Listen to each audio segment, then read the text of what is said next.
அதெல்லாம் ஒன்றும் நான் பார்த்துக்கிறேன். இவன் அண்ணன்டி. அச்சச்சோ, போச்சு செத்தோண்டா. மாப்பிள உன் தங்கச்சி மாப்பிள.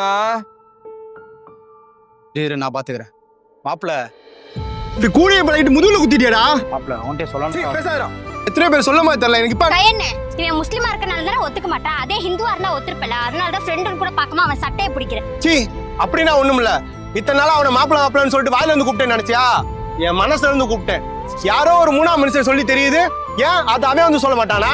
இல்ல மாப்பிள்ள நான் சொல்லணும் தான் மாப்பிள்ள நினைச்சேன். கரெக்டான சுச்சுவேஷன் மேலடா.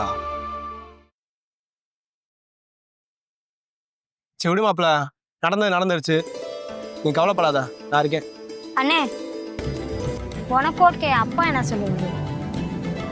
நான் பாத்துக்கிறேன். மாப்பிள தங்கச்சி சீக்கிரம் வந்து விட்டுறேன் மாப்பிள்ள. சரி